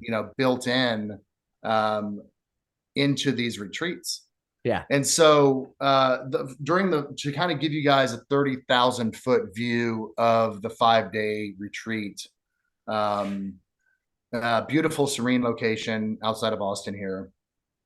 And on day one, it's really just about dropping in and being present. And these individuals arrive, and we have a welcome circle where everybody on the team, the staff, the participants get to introduce themselves, what their role is in the organization, right? All of the staff is going to be wearing our Heroic Path to Light polos, so everybody knows who's who, right? So if anybody needs any support, they know where to find it. And really, a couple hours after getting there, boom, we drop in, and the healing started. And we drop in with a 2.5 hour breathwork experience with you and your team. That is absolutely, it's so epic. I didn't have a strong breathwork practice when I met Leland. And I remember we were at an event here in the Lakeway area where I met you, and it was an hour. It was an hour. Yeah. And I was like, man, I was looking, I had to go speak on a panel at 1:00, and I think it started at noon. I was like, I'm trying to squeeze as much out of this experience as I can. And I remember just, I just had this emotional release, and we see this with a lot of individuals during this first breathwork session. It's incredibly powerful. And, releasing DMT through just breathing, and to get in an altered state with just breathing is kudos to what you have designed and built, and allowing me the opportunity and the privilege to be a part of what you're doing, to show these individuals that you have everything that you need right inside of you, right? The psychedelic is just a tool, Right. Breathing is just a tool. Breathing's free. Right. Right. Yeah. You got it built in. It's your birthright. And yeah, it's free. And guess what? You can also you can also alter your state with just breathing, and you can receive just as powerful of insights and downloads from just breathing than you can with one of these molecules that we speak about. And so that's really day one. And we really focus whole foods, nutrition, and gut health during this program. A lot of people that are traumatized and depressed, they're not healthy. Their gut's not healthy. Like their body's not healthy. Trust me, I love ice cream and pizza too. But really want to focus on whole foods, and showing them that nutrition doesn't have to taste bad. Right. It's great. Oh my God. I've been there for the past 2 that I've been there. Like, that is epic food. And I mean, you're talking about high quality, really great diet. So it's one of my favorite parts that you guys do. I appreciate it. I mean, dude, I trust me, I love it. And so really over that first day is really just dropping in. Day two is the first day of medicine work in terms of these compounds. And we have rituals and practices that we have a part of every retreat. And we have an opening fire ceremony where our intentions are forged. And we wake up in the morning. Every morning during the retreat, we do sunrise practice, and we're out there doing some breath work, some yoga, while the sun is breaking the plane, and just receiving that energy, from the sun, and being very intentional with how we are going to start that day. We start it in sacred silence, so nobody's speaking. And it's really about just being present in the moment. A lot of us, me included, guys, I just want to let you know, I am not a teacher. I am forever a student, and I'm always learning. And those are usually the best teachers, by the way. I am not a subject matter expert, right? I am forever a student, and I am doing this work alongside of each one of you, and created these practices that I do every day. And those are the habits that now serve me. So, having the sacred silence in the morning, being, having reverence and giving, giving the space needed for these transformative experiences to happen in has already began and started. And so we have that opening fire ceremony, and then we drop in and we receive the medicine. Currently, up to this point, we've worked with 2 compounds. We've worked with psilocybin, so mushrooms, and bufo, which is the secretion from the Sonoran desert toad. We're a multi-sacrament sanctuary, so we do have listed other sacraments that we haven't introduced yet, i.e., Wachuma is going to be served in our first all-female cohort in October. Yeah. That's going to be paired with bufo a couple days after. And then in 2024, we'll be introducing ayahuasca and ibogaine. That's exciting. That's really exciting. Very, very exciting, because I really wanted to build out customized medicine pathways for individuals with what they're, how they're being received, what their behavioral patterns are, relationship patterns, their medical history, and really start to tailor these experiences with the proper sacrament that they need to work with at that point in their life. Yeah. So on day 2 is our ceremony day. And once they are out of this experience, right, we have all of our integration specialists, our trauma therapists, psychologists on site. Yep. So that these individuals, if they need extra support in processing what they learned, insights that were gained, memories or traumatic events that resurfaced, that these individuals are fully supported. I mean, we have 10-person cohorts, and we have about 15 staff and volunteers at these retreats. So these individuals are incredibly supported. And so again, we, in the afternoon, we have some mindfulness workshops, really try to keep it not a lot going on ceremony days. Day 3 is our integration day. Day 3 accounts for we're introducing equine therapy. We're introducing nature hikes, walks. Just being out in nature is extremely therapeutic as well. We cold plunges. We have a team of incredible individuals who come and give everybody IV bags to rehydrate and fill their body with the appropriate nutrients and vitamins that they need, and really start to look at this day as a day for them to self-process, to be with community, right? To spend some time with yourself, to journal.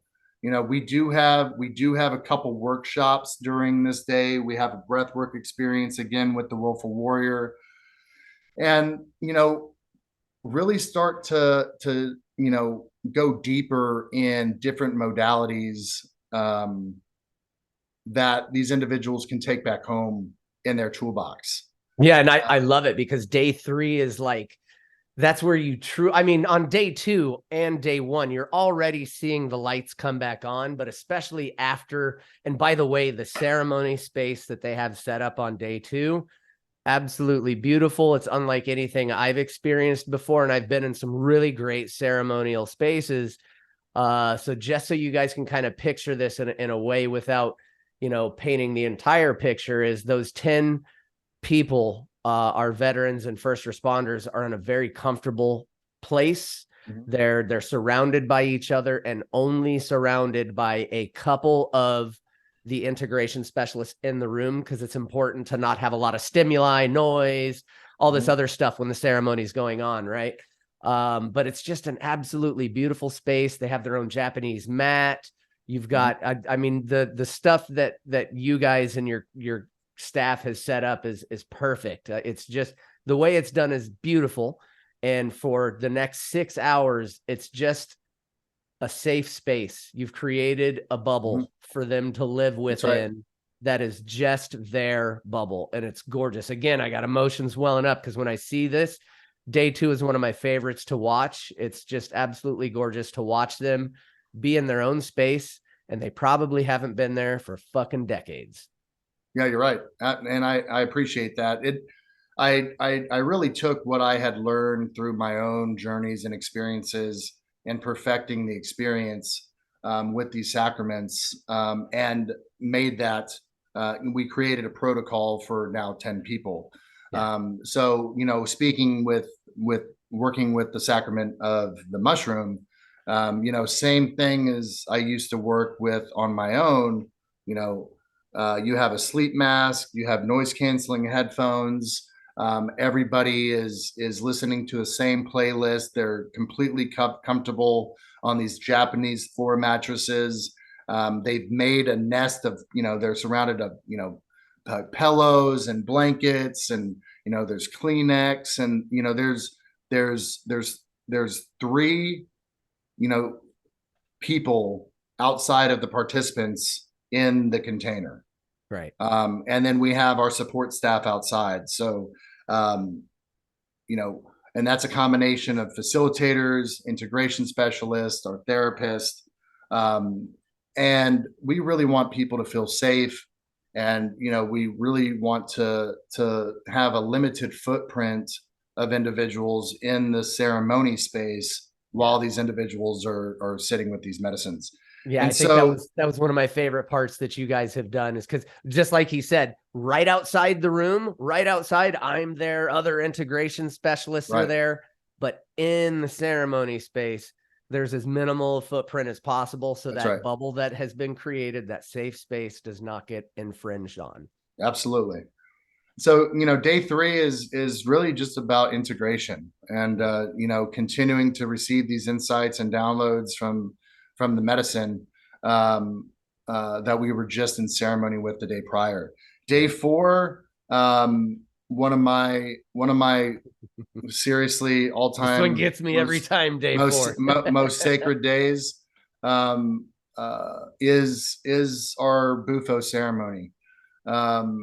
And this really is this kind of wraps everything up together. This ceremony and this experience, and I mean, I have literally seen lights come back on after. I mean, because the Bufo experience itself, you know, on average is about 20 minutes. Sometimes it can last a little bit longer. Sometimes it's a little less, but around 20 minutes. Extremely transformative, extremely powerful.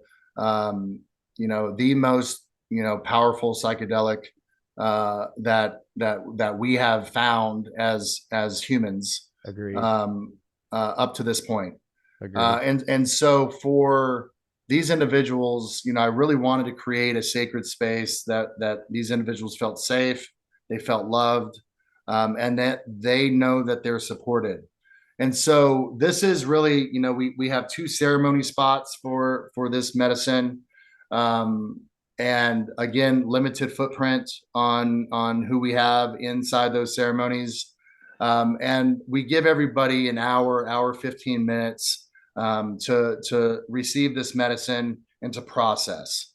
Yeah. And then after you know, that time is up, they receive their bowl of delicious fruit, which, as you know, that first bite is just, dude, I was like, guys, just most amazing fruit you've ever eaten in your life. I know, because I just recently went through my own first just solo Bufo experience. Oh, wow. And I had the fruit afterwards, and I was like, why is this the most amazing fucking fruit I've ever eaten in my life? You're just, you know, we take everything for granted.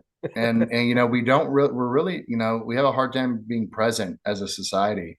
Yeah. And you know, I think those are just those little insights that these molecules do so well at flushing out. It's Yeah. like, wow, I mean, this pineapple, I've never taken the time to really realize just how incredibly delicious pineapple is. Yeah. Right. And it's just, you know, you receive all these moments, these aha moments, like, ah, man, Yeah. this is me just being present. Yeah. So, you know, this is a beautiful day for us. We have a workshop in the afternoon, and we have body workers on site, so everybody gets an hour-long massage. Massage after medicine work is incredibly Talk about powerful. medicine. It's really, I mean, all these modalities are medicine. Yeah. And really that's what day 4 is. And, you know, we come together. One of our stewards is a paella chef, Homero Garcia with Papa Paella. The best paella. Oh my God. It really is. The only time I've had better paella is when I go to South America. Yes, I'm telling you guys. You know, so he has his big pans, and he you know, he's putting on this show for everybody. And this really is the celebration. Day 4 is the celebration. That evening is the celebration. You know, we have music, we have dance. We're really just dropping in with each other and celebrating the work that these individuals have done to this point. And we end that with a great family meal, and really are coming. This is really the first time since they started their program that the initiate becomes family, right? And now, you know, we are all coming in together and celebrating life and wanting to live again together for the first time since the start of their program. And it's incredible to see. It is. And, you know, it's just, you can feel the love in the air, and you can feel everybody coming together and supporting each other, regardless if somebody had a challenging experience or it was rainbows and butterflies. Everybody supporting each other. And, you know, we have these incredible integration circles and these moments for people to share as little or as much as they want. And it really feels it really feels like like community, right? Dude, that's the best really way to, does. yeah. It really feels like community. And it's a really vulnerable space, y'all. And, you know, people are there, and every emotion is welcomed.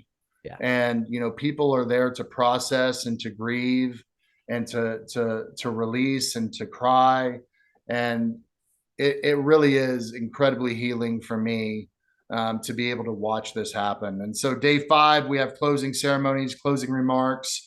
We introduced the Warriors with Purpose program, which is a 60-day resiliency reconditioning program that was created by our chairman, Rod Hairston. Yeah. We introduced that program. Everybody gets signed up as they start the next day on this program in our 16-week integration program.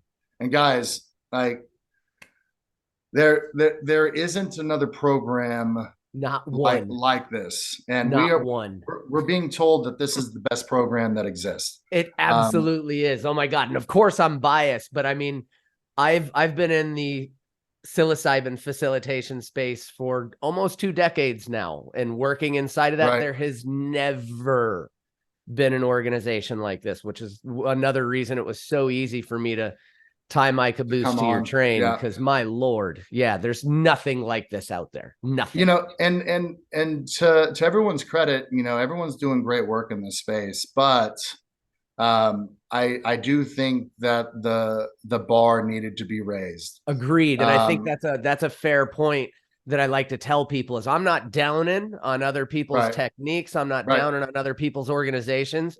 However, I do recognize just as well as you do that we deserve better. You're right. And, you know, I'm not here, you know, telling anybody that this is the way. Right. This is a way. Right. And this is how, you know, me and my team have developed these programs as a way for individuals to heal. Yeah. Now, I feel very strongly about this way. And I want to share this with everybody. This is the mycelium effect. Agreed. This is the medicine. This is community. And so our 16-week integration program, you start off, you're going through this 60-day program, Warriors with Purpose. So you log on, takes about 15 minutes a day. You log on, you watch a 2-minute video, you answer a few prompts.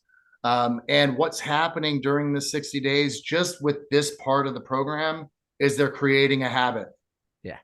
They don't even know, because Yeah. they don't even understand what they're actually doing, but they're creating a habit that is positive reinforcement, that is mapping out their vision, mapping out their purpose, mapping out their identity by a 15-minute practice of just logging on and answering a few prompts. I love it. Right? I love Now, it. during this time, they're in their accountability group. So they get a new accountability partner every 4 weeks. So they're going to have four different partners. The group itself is holding each other accountable. We have a team leader from a previous class who we feel has done the work. We elect them to be the team leader in this new group.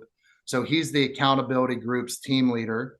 And they're holding each other accountable. The partners are holding each other accountable. They're going through the 60 days. And then they have, for 8 weeks, right? They have another 8 calls. Right. They have a one-on-one call with their therapist and integration specialist. They have 6 group calls with their cohort. And then we wrap it up with another solo one-on-one call with their therapist and integration specialist. And then the accountability group continues for the end of the 16 weeks. Now, I say that to say this. For my board and for our society, we have a 25-week program that we offer free of charge.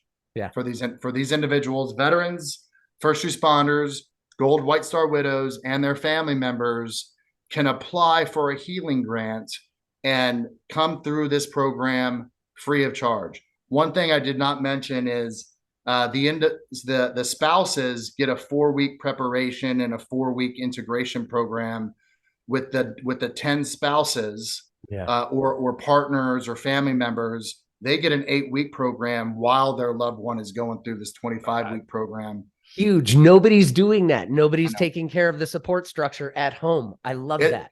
I think so I do know Vets is having some touch points. I don't know exactly what their program is. But there's not a lot of organizations doing this. No, there's really not. Even when you look at Warriors for Life America on that side of things, we're bolstering that side as well, because we recognize there's more. You could always do better, right? If you see a better way of doing something like what you're doing, then I think it's important to grab onto that. If you want better in your life, then you have to do better. So in that way, we're bolstering certain programs as far as spouses goes, because what you guys have been doing, I think that's huge, because now you really need support. Yep. You need to help the entire family unit. Yeah. Come back together and heal. Sure. The whole unit has been traumatized. That's one thing that we've talked about, is the whole unit has been traumatized, not just the veteran. That's right. The wife that constantly has to deal with the frantic or angry patterns, or the kid, all these others. So the family has been traumatized just as much, sometimes more than the veteran themselves. And, you see if one person, these are life-changing programs, and people are transformed forever after they go through this 25 weeks. Yeah. And if you don't support the spouses and the families, resentment, jealousy are going to start to set in. Right. And they're going to be like, well, this individual just, shit on me for the last 20 years. Right. Right. And now he's coming back and he doesn't remember any of that, or he's like, he can't just say, I'm sorry, and I forget all the traumatic events that I've been put through this relationship. This is just hypothetically speaking. But if you bring this individual along on the journey with this individual, not in person, but if they're a part of this journey with them, and then they also have the opportunity to come through this program themselves, I mean, it's really beautiful to see everybody come back and find that love again and heal together. Yeah, and you're creating that understanding in the family unit, right? Because right. It's so hard for a wife or kids or a husband at home to understand why my husband, spouse, wife, what significant other came home different, and to understand where that fits in the family unit. So I think what you guys are doing is huge for not just the veteran or first responder, I but appreciate it. For the entire unit. I appreciate it. Yeah. And so after this 25-week program is done, like I said, for my board, for the society purposes, for fundraising, yeah, we have a 25-week program, but building out the ecosystem for us to, exist in forever. Yeah. And to have this ecosystem where we can go for job placements and mentorship programs and public speaking and, have all of these resources inside this ecosystem to where we can coexist forever. Yeah. And so although this is a 25-week program, this is a lifestyle. Right. This is our religious and spiritual practice. This is our community. And so there is not an end date to this program, to this community. It's forever lasting, and it's going to survive on itself, right? It's all I had to do is really build the ecosystem, build the container, and it's going to be self-perpetuating forever. Yeah, and I love it. It's going to continue to grow, bro. and this is, I started this with the idea of just saving one person's life, and if I did that, the whole thing was worth it. And as you know, we're saving many lives. Yeah. And I've been very focused on veterans and first responders and their families, but this is about access for everybody, and that is where we are headed as an organization, is providing access in America to everybody to be able to work with these medicines for their religious and spiritual practice, and to heal trauma, and to learn who they truly are, and to receive these insights, and to heal the family. And so I will be accepting members that are not veterans, first responders, widows, that want to come through and join our sanctuary, come through our programs, be a part of community, to where they will pay their way to go through that program. And then the proceeds from those programs will help write healing grants for the veteran or the first responder. And so this is a great way for others to receive the healing powers of these molecules, and to be a part of a community, but also save a life at the same time. I love it. No, it's the perfect coupling there. So what he just said, if you guys haven't paid attention, is he is very soon in the future opening this up to all of you. So what I would suggest, and I will put all the links inside of this. I believe you mentioned everybody can join as a member right now, even if they're not a veteran, right? That's correct. Okay, perfect. So yeah, I would suggest everybody hops on, and I'll have those links in there so you can become a member. Also, if you are a veteran, first responder, there are ways for you to apply. I'll have the HPTL website in there as well. But what he just said is huge, because that means, what about everybody else, right? Just like you and I have talked about it. Of course, our missions lie with our veterans, with our first responders, but we also love this country. That's why we joined. That's why we served. And everybody could benefit from this. And imagine if we did get everybody to ceremony in this way, it immediately would go back to ancient times and how our culture constantly grew together. And I think if you're listening to this, just recognize what he said, 25 weeks worth of program, and being somebody who's studying to be a neuropsychologist and a high ticket coach, 25 weeks plus a retreat with 5 days, easily you're talking about a $40,000 to $50,000 price tag for support of that kind, for coaching of that kind, for a retreat of that nature.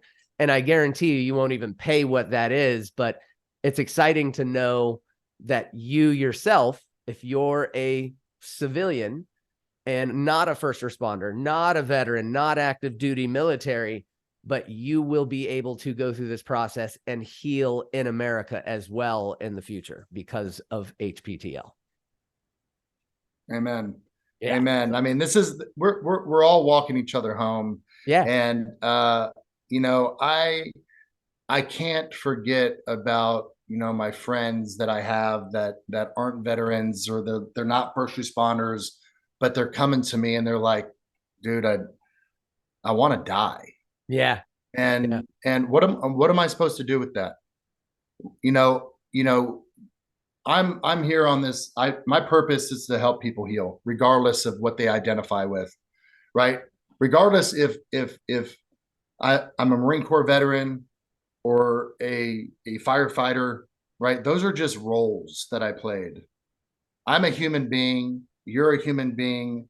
Megan's a human being, right? We have all these. We're just human beings. Yeah. And we have filled these different roles in our life, but I don't want to say no to somebody because they didn't serve in the same sandpit that I served in.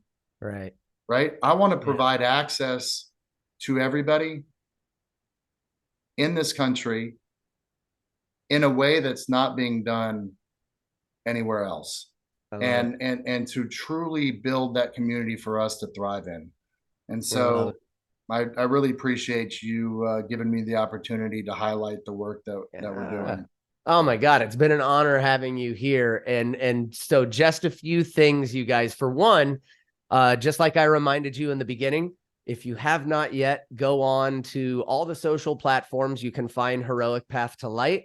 Also like and subscribe on their YouTube. They have a YouTube platform, so you'll see this on there as well.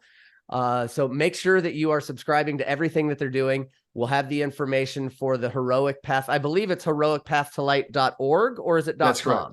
It's .org.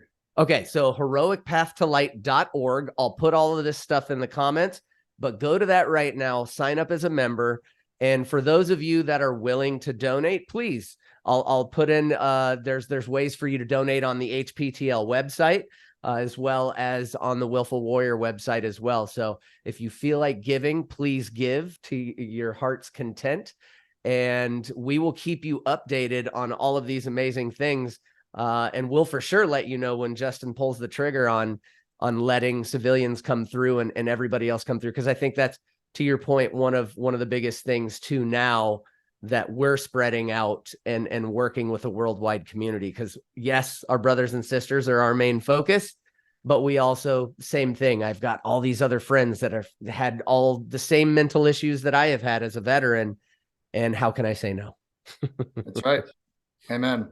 And I just want to say, yes. So, these programs do cost money. Sure. And the cost per veteran, first responder, or family member to come through that 25-week program is $6,500. A small price to save a life. Oh my God. But if everybody, there's many ways to get involved in our organization, and that you can run a peer-to-peer fundraising campaign. You can send it out to your networks. You can host a fundraiser. You can just share the story of what we're doing with your community. You can, have $10, the price of a Starbucks latte, come out of your paycheck on a reoccurring monthly basis. I mean, all of that will add up and really help support what we're doing and save lives here in this country. So if anybody does want to reach out or learn more on how they can get involved, about volunteer opportunities, about becoming a member of the organization, about how they can serve their own communities, please do reach out to us. I look forward to speaking to all of you, and thank you for listening. Yeah, brother. Yeah. And what's a good email address if they wanted to reach out to the organization so that they could find you guys? Yep. So they can reach out, inquiries at heroicpathtolight.org. You can reach out to, I would say that's a great starting point. And then we can filter where that communication needs to go from there. Beautiful. Inquiries at heroicpathtolight.org. So thank you for coming on and you, sharing. Leland. Yeah. This has been amazing, brother. It's absolutely amazing to be a part of this. I'm honored to watch this grow, and inevitably it's just gonna this snowball is gonna turn into a mountain. It's gonna be Mount Everest very soon. I know it, just watching this program come Amen. together. So yeah, it's been amazing having you with us. I think maybe I'll give them a good 10 to 15 minute, little breath experience after this so that they can kind of feel that for themselves. But everybody that has been here today, we appreciate you coming on and considering Heroic Path to Light. And I want you guys to, again, go on, like and subscribe to their YouTube, check out all of their social platforms. They've got all of them that are out there all the way through LinkedIn as well. And then if you guys need to reach out, inquiries at heroicpathtolight.org. And we will continue to keep you updated on everything that's happening with Heroic Path to Light and what Willful Warrior will be involved with as well. So thank you again so much, Justin. I appreciate you coming on, brother. Thank you, brother. Really appreciate you. To all the listeners at home, thank you so much. All right. Right on, brother. So good to see you. And if you stick around here for just a moment, we will go ahead and do a little 10 to 15 minute breath experience. I do suggest headphones and an eye mask to cut off the senses. And we'll give you just a moment to go ahead and grab those. Take just about a 20 to 30 second break, let you grab those. And then I'll take you guys through a nice little closing edition of our breathwork sequence. And we'll let you guys go. So thank you so much. Go ahead and grab that headset, grab the eye mask as well. And we'll be right back here in about 20 to 30 seconds. Thanks, guys. Okay, while you grab your headset and eye mask, I'm going to talk you through the first thing that we're going to do. And this is a technique that you can use all throughout the day called 60 seconds to freedom. And 60 seconds to freedom, per its name, literally takes 1 minute, 60 seconds, if not less. It's 10 breaths in and out through your nose. So you're going to breathe with this sound and power. It's not one of those just normal breaths. It's going to be more of that type of a breath, powerful with sound, pulling in and pushing out with that same intention, as well as keeping the breath even on the inhale and the exhale, which helps us to stimulate both sides of our nervous system, which either activates that fight or flight response or puts us into what's called a more parasympathetic or relaxed state of being. So we're going to stimulate that evenly by keeping the inhales and exhales even. You're going to take 10 breaths in and out through the nose, and I'm going to count with you. I'll be right here doing it with you. And then from there, you're going to hold on the 11th breath. Okay? All right, so let's give this a shot. I'm sure you've got your headphones and your eye mask now. We're going to give 60 seconds to freedom a go. All right, once again, I'm going to be right here with you. I'm going to count, so don't worry about keeping count. Just breathe, and I'll tell you when to breathe to the top and hold. And when you breathe up and hold, I want you to let go of all tension. Just sink into that ride and let it happen, okay? All right, so sink in. Just settle where you are. Let your hands rest on your knees. And please do not be driving or walking or standing. Please be sitting down in a safe space, just in case you get a little lightheaded or woozy. Completely normal. It is natural for that to happen when you bring up a lot of these bliss molecules, okay? So sink in. Let your hands rest. We're breathing in and out through the nose. Breathe in all the way. And exhale.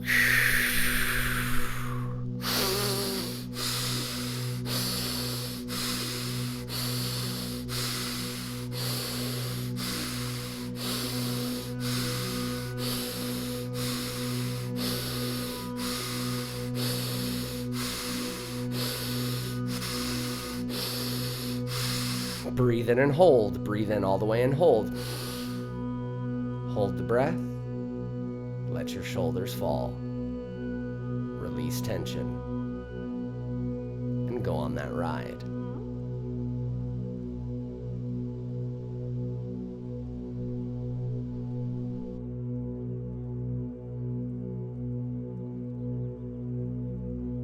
When you're ready, you can slowly start to exhale and sit in that feeling that you've created for just a moment. Stay in this state.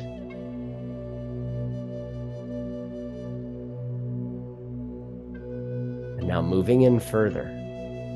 Now that you've associated yourself with the real you, give yourself permission to go in further, to spend more time and power and intention on yourself.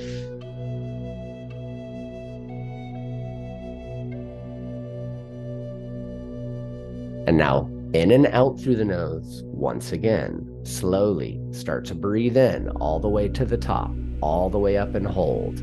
Breathe in all the way up and hold. And now through the mouth, exhale. In through the nose, out through the nose. In through the nose, out through the nose.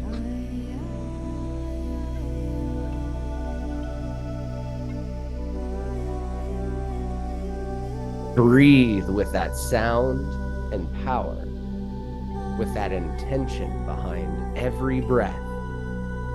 What you're feeling is normal, the intensity in the nasal passages, the tingles in the fingers, the arms, the body, all normal. Continue to breathe. These are signs that you're activating the deepest parts of yourself. With every breath, creating that alkaline environment inside of your body.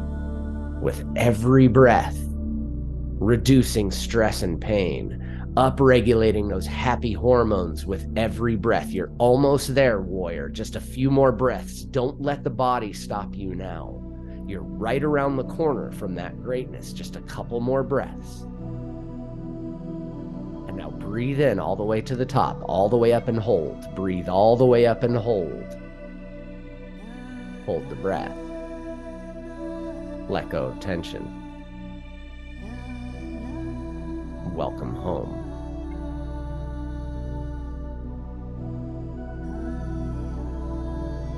Here, at the center of you, the center of the universe. And slowly start to exhale. Let everything go. Sink in to now and release all tension. Feel that wave as it moves throughout the body from your forehead and jaw to your neck and shoulders, into your arms and hands, traveling through the chest and abdomen, through your hips and legs, and into your feet and toes. You are amazing. You are powerful. You are the universe in action.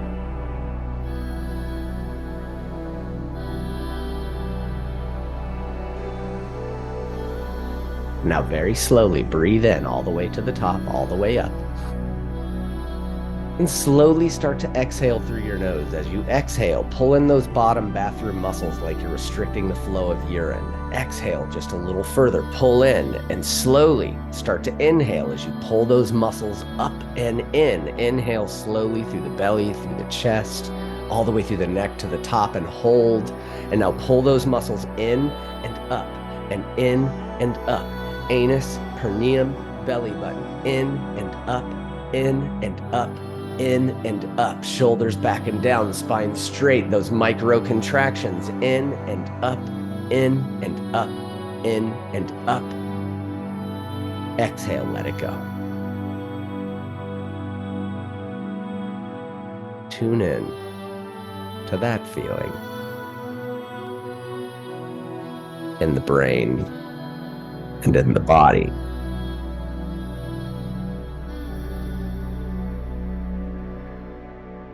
Allow everything to sink in, to settle. And remember all that you feel. And remember all that you've seen.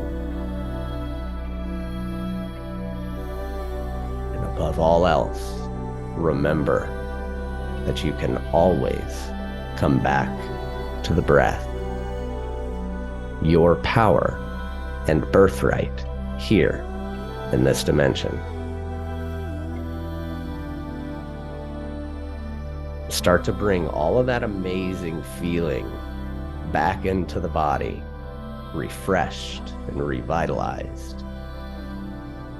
Wiggle your fingers, wiggle your toes, and slowly start to allow yourself to open your eyes, come back to the room nice and slow. Be gentle with yourself. It may have been a short expression, but you moved a lot of energy in just that small amount of time. So take your time, be gentle with yourself. The beautiful part about everything that you just created is these feelings can last for 4 to 8 hours after we create all of these amazing neurochemicals with our breath. So enjoy the state that you've created for yourself. And remember that here at the Willful Warrior, we have your six. We have your back. This week, we actually have our Willful Warrior Fundamentals course coming out.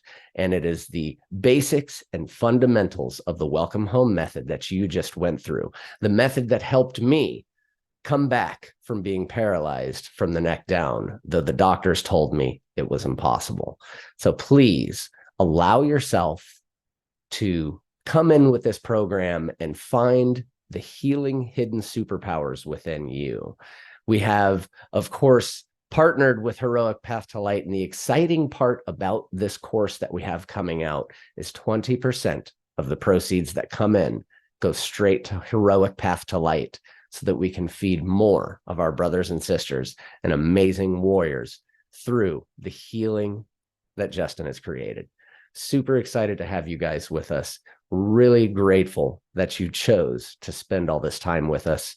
Thank you, thank you, thank you so much. Please like and subscribe to our YouTube channel, and also like and subscribe to Heroic Path to Light. We'll have all of the links for everything in this show that you might want down below, as well as our WhatsApp group, so that you can join us and feel what support is inside of this amazing community. All right. Love you guys so much. Thank you so much for being with us. And thank you to Justin and Heroic Path to Light for everything that you do. We got your six. Love you guys. Make it an amazing life, warriors.